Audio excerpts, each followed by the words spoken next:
आधी आत्ता तो जिवंत आहे आणि आत्ता या क्षणी तो त्याच्या घरामध्ये बसलेला आहे. तिथे त्याची बायको झोपलेली आहे, मुलं इथे झोपली आहेत, बाहेर किडीक मिडीक झालेली 2 गुरं आहेत, आई इथे कोपऱ्यात झोपलेली आहे. आणि तो हे पत्र लिहितोय आपल्या फॅमिलीला, जे मी तुम्हाला वाचून दाखवतो. ह्या पलीकडे काय नाही, फक्त पत्र वाचून दाखवतो.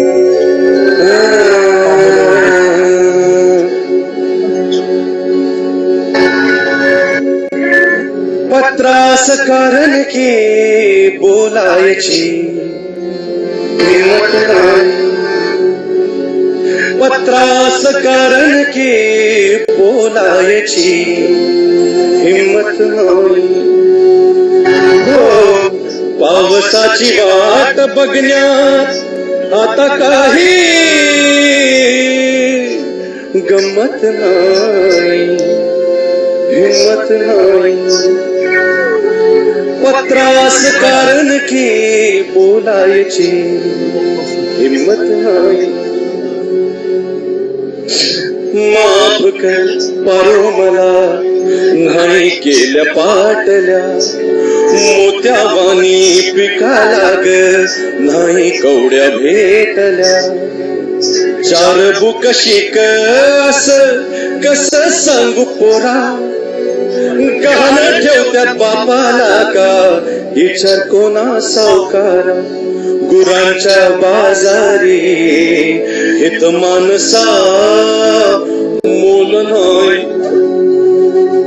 मी नाही बोललो पण पोरा तू तरी बोल काही. हो, पावसाची वाट बघण्यात आता काही गंमत नाही, हिम्मत नाही. ढवळ्या पवळ्या माफी द्यावी तुम्हाला पिळून घेतल, पण कोरड्या जमिनीन सार पीक गिळून घेतल. नाही लेकरा भाकर नाही गुरात सारा, टिपूस नाही आवाळात गावाच्या डोळ्यात धारा. कर्जापायी भटकून शिरपा गेला लटकून, कर्जापायी भटकून शिरपा गेला लटकून. आणि 2 रुपाई गेलास लिवलं यांनी हटकून. केवढी होता मराठी पण त्यासाठी कुणी लढलं नाही. मी नाही बोललो पण पोरा तू तरी बोल काही. पावसाची वाट बघण्यात आता काही गंमत नाही, हिम्मत नाही.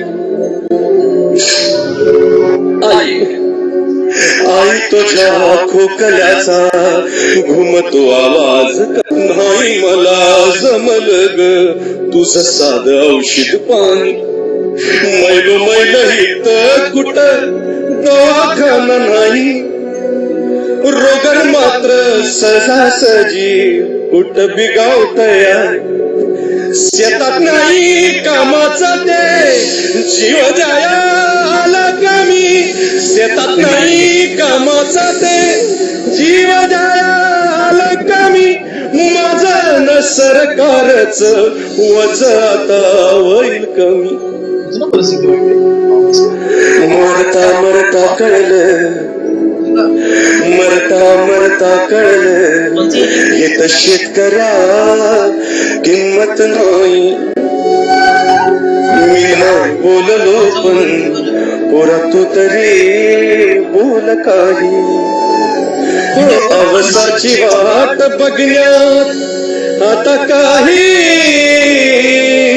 गंमत नाही, हिम्मत नाही.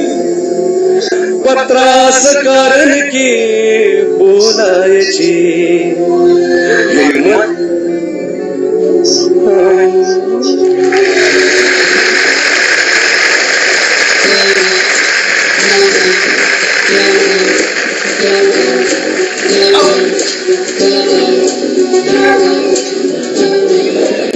जगण्याच्या विठ्ठलाच्या वारीत मिळेना वाट